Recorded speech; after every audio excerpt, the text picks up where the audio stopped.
You're listening to Succeed, Just Let Go, a podcast that'll change how you think and change your life.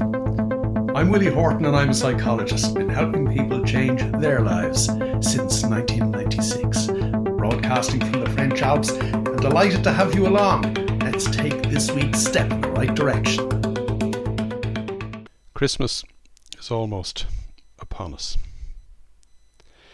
And in normal circumstances, and certainly there has been nothing normal about 2020, Christmas can often be a time where people, believe it or not, are more stressed out than they would normally be by virtue of the fact that, as some of my clients say, cabin fever sets in after a few days of being at home without having some of the distractions of normal everyday life. Now, as I said, there has been nothing normal about 2020, and a lot of people are already suffering from cabin fever. An awful lot of people will not be able to travel to spend time with the people that they'd love to spend time with over this Christmas as well. So the first point I would make, although this is not what this podcast episode is about, the first point I would make is that over the coming days, in the next week or week and a half, you need to remember, first of all, that it is wonderful to be alive. I'm sitting within 100 yards of a house where there is a young wife and 3 young daughters who will spend their first Christmas without husband or father. It's wonderful to be alive. Think of the joy of even being able to breathe in and out, and the joy of being able to spend time with people who mean something to you. I would urge you over the next week and a half, to give yourself the elbow room, the personal time, the me time, the mental space, to do a little meditating. For a whole variety of reasons, the most important of which is that every time we meditate, we further restructure the key parts of the brain that we need to be involved in the cut and thrust of our everyday life. What I would describe as the doing part of the brain. The bit of the brain that will enable us do just what we need to do to achieve what we really, really would love to achieve out of life. The other point about meditating over the next week and a half is that it will, and I quote a client in Sao Paulo in Brazil in this regard, it will enable you spread the joy, spread the calm, rather than succumbing to the cabin fever that I mentioned earlier on. However, I have something far more important that I would like you to do over the next few days as well. And indeed, we'll talk again just before the new year. So between now and the next podcast episode, I would like you to use some of that elbow room, that mental time, that me time that I mentioned a moment ago, to begin to reflect upon the kind of life that you really, really want. It's a cliche, I know, that coming up to the end of the year, people begin to think about the new year, and they begin to dust off last year's New Year's resolutions, or possibly the same New Year's resolutions that they've been dusting off for dozens of years. Because, unfortunately, even though so much is written about how you can get what you want by having these kind of commitments, these New Year's resolutions, that is not how the mind works. It is not how you achieve anything. New Year's resolutions are directed at the thinking mind, and I mentioned a moment that that is not the part of the mind that you most want to be involved in your everyday life.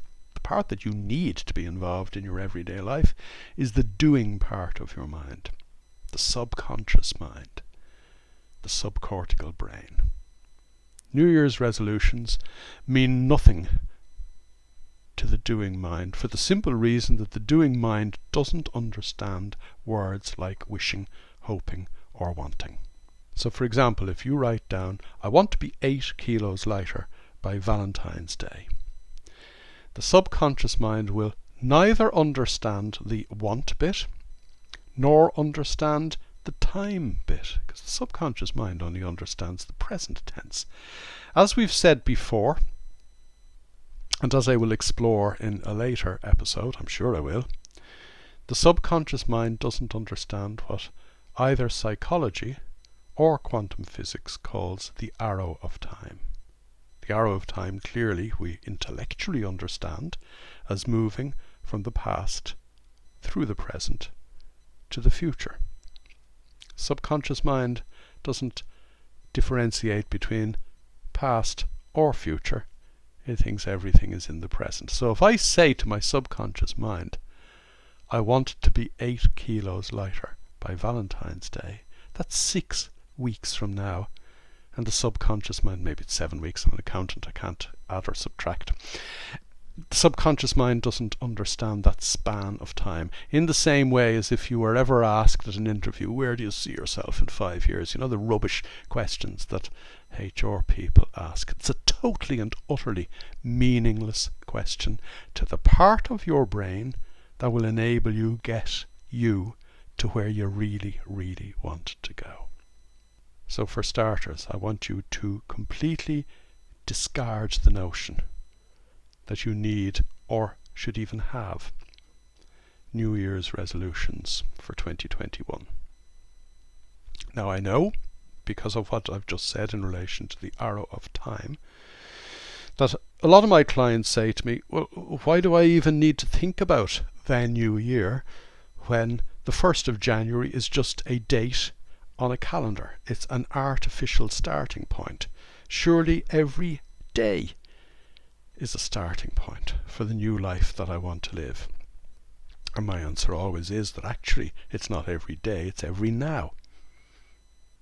Because the more I develop my ability to be present in the here and now, the more I can choose to do the right things in the here and now and set my life off on the trajectory that I want it to go. I don't need to wait for an artificial date in the calendar, but there is something special about the Christmas break, and the special thing about it is that everybody, or most everybody, is on holidays at the same time, and therefore many of the normal cares and worries or anxieties that even come with people on their, for example, summer holidays, because they know everything's still going on back at the factory or back at the office, all that's gone over Christmas because everybody is on holidays together, and there is a calm that should descend, doesn't always descend, as I said earlier on when I mentioned cabin fever. There is a calm that descends that enables our minds calm down and perhaps, with a little bit of meditation, clear. And you know, as our minds clear, what we want out of life becomes clearer. And the clearer our minds are, the more easy it is to imagine what that wonderful life we would all love to have would actually look like, feel like, sound like, smell like, and taste like. So there is something very specific that I want you to begin to reflect upon between now and our next episode, our next podcast next week. In the couple of days after Christmas, when you have a bit of time on your hands, rather than wasting time on the internet, rather than wasting time looking at stuff that you don't want to look at, rather than just going out for a walk to escape from the cabin fever, I want you to give yourself a little bit of space and time to reflect on the kind of life that you really want. Now let me elaborate on that, because that's a little vague, or an awful lot of people misunderstand what I've just said. Really, I'm talking about what experiences would you love to have more of in your life. I haven't asked you what you don't want to have in your life. We don't need to go there. What we need to do is reflect upon the things that we would really, really love to experience, and the things we'd love to experience more and more. I'm going to ask the question another way. In an ideal world, what are the kind of things you want from life? Now, I've deliberately asked the question that way because most people will immediately balk at the word ideal. The number of times I've been told, there's no such thing as an ideal life. In fact, the word ideal shouldn't be in people's vocabularies, as somebody said to me quite recently. Everybody assumes that you can't have your ideal life. Everybody expects that you can't have your ideal life because our expectations were programmed into us by people who never thought there was any such thing as an ideal life, by people who were mindless. And I'm not getting at our parents, by the way.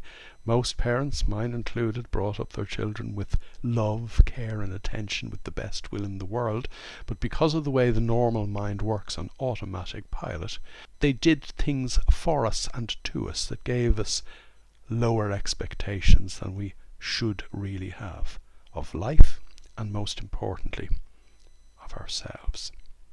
So therefore we live in a world where everybody, all the normal crazy people, agree, so that there is a norm, that you can't have your ideal life.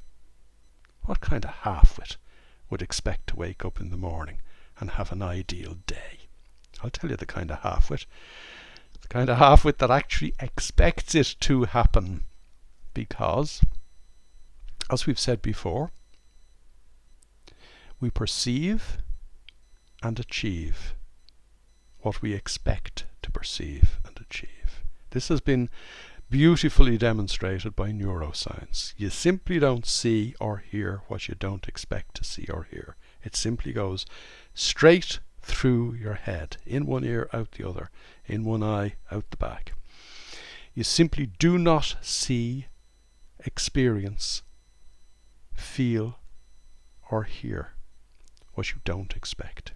And that simply means that if you change your expectations, your whole experience of life immediately changes. And more importantly, the way in which you can expect new things to happen in your life, the way in which you can set your mind to have new expectations, that drives your life in a new direction.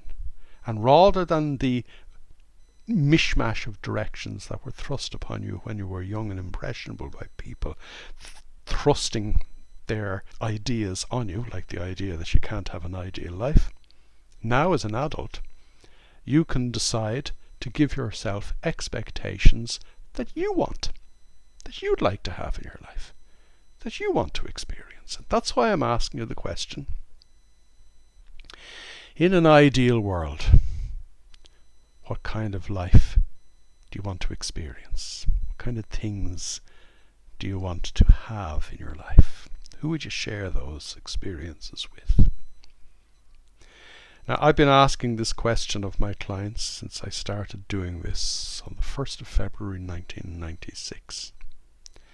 And pretty much without exception, any time I've asked this question, after which my clients have gone off to consider and reflect upon the question, the immediate feedback I get is the following. Actually, I was talking to a girl that I've been working with for a while, and I asked her the question I've just asked you to reflect upon. In an ideal world, what kind of life experiences would you really, really like to have? And she came back to me a few days later and she said, I went for a long walk by the sea and I let that question just settle in my head. I didn't go and think about it, because thinking about it comes from the thinking mind, and I'll come back to that in a moment. She said, I didn't really think about it, it's just stuff began to come to the surface.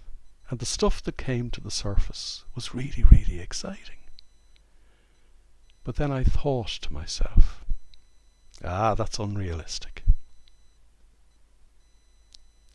Now it's the thinking mind that thought it was unrealistic, It is the thinking mind that can't imagine the kind of life we want, because the thinking mind operates on the thoughts that were put in there when we were young and impressionable.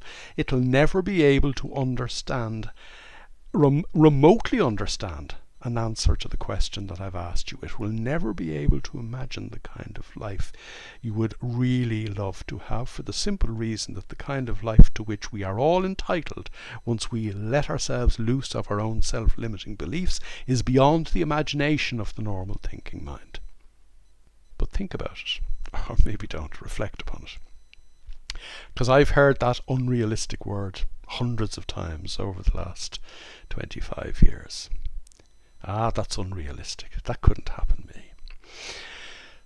Who says it's unrealistic?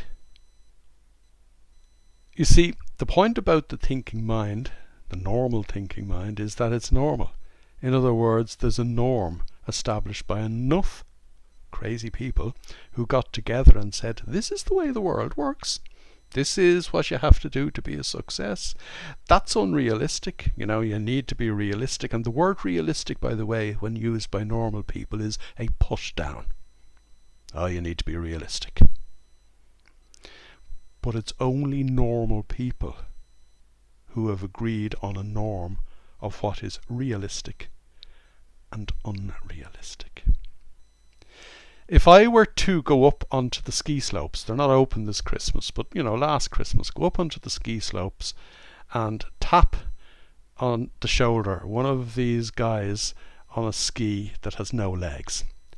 If I was a normal person, if I was a crazy person, I'd say to him, you can't do that. That's not realistic.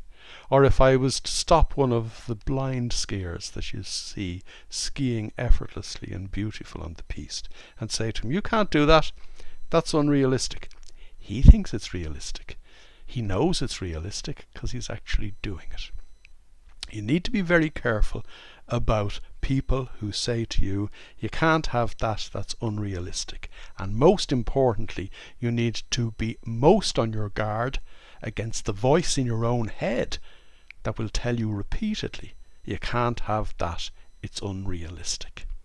That's your thinking mind, and your thinking mind has been programmed by people who thought alike, and they all together as a norm thought about what is realistic and unrealistic. There is little unrealistic in our world. Clearly, I need to be myself personally realistic when I come to thinking about the kind of life that I want, purely from a physical perspective. As a 62-year-old, I am not going to play in the next Rugby World Cup for Ireland in Paris in 2023. That's simply a statement of fact. But beyond those physical limitations, and when you come back to it and think about the one-legged skiers or the skiers with no legs or the blind skiers, even those physical constraints don't define what realistic or unrealistic is. Beyond, in other words, the clearly obvious, not obvious to the thinking mind, but the clearly obvious, there are no limits. So, as you begin to reflect on the question that I have asked you to reflect upon, what kind of life would you really, really like to experience? Without a shadow of a doubt, your thinking mind is going to say, that's unrealistic. Put your thinking mind on the bold step in the bold corner where she or he belongs. The thinking mind knows nothing. But he or she thinks he does, or she does. The thinking mind will say something else to you as well. And this is a horrible one. It's a really horrible one. The thinking mind will tell you that you don't deserve the kind of things you would love to experience. Over the years, people have said to me, that's an Irish Catholic thing. You're a hopeless sinner. And you don't deserve anything good in this life, because if you get good stuff in this life, you're in serious trouble in the next life.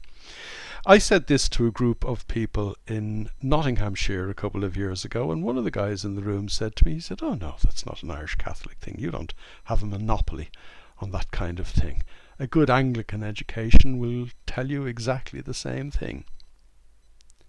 You don't deserve it. You are an undeserving soul." Worse, I had a conversation with somebody a couple of weeks ago who is on the verge of achieving one of his really, really, really big goals. And he said to me, "I know this is about to happen, and I know that once it happens, I'll actually feel guilty." So it isn't that he just doesn't deserve it. Knowing that he doesn't deserve it, he's going to feel guilty when he gets what he wanted in the first place. You see how crazy the normal thinking mind is? This little niggling noise in your head, this voice in your head that says, "No, you can't do that, you can't have that, that's unrealistic, you don't deserve that, and because you don't deserve it, if you get it, you're going to feel guilty." Any time any of those things occurs to you, as you reflect on the question that I have asked you to reflect upon over the next week, let those thoughts pass, because that is all they are. They are what is unrealistic. Your thinking mind has been holding you back all of your adult life.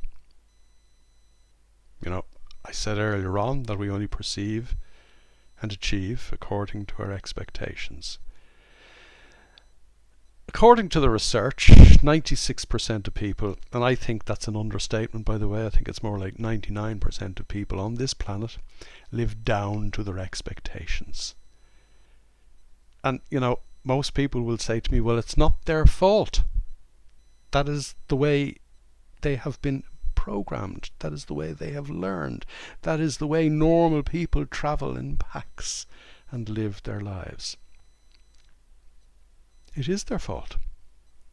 If you're living down to your expectations, now you know it is your fault, because you can have any expectations that you choose to have. And there are no limits. So, the question, once again, simply put, after the Christmas festivities have begun to wind down, and before the new year comes upon us, I want you to use some of that time to reflect upon this simple question. In an ideal world, what kind of things do you want to experience in this life of yours? Now, this reflective time between now and the new year also provides people with another interesting opportunity, because more often than not, you will spend this period with someone that you love or people that you love.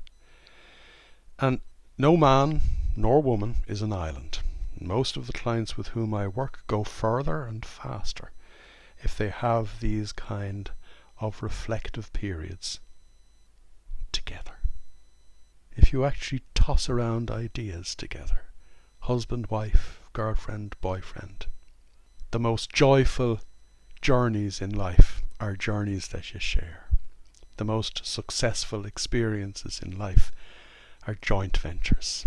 Two heads are better than one.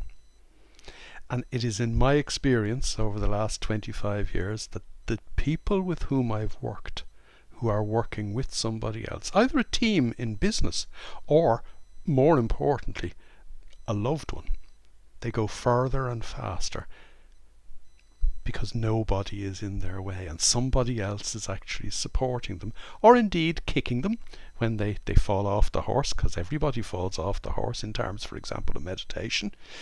People who have the support of a fellow traveller are actually going to move faster, more effortlessly.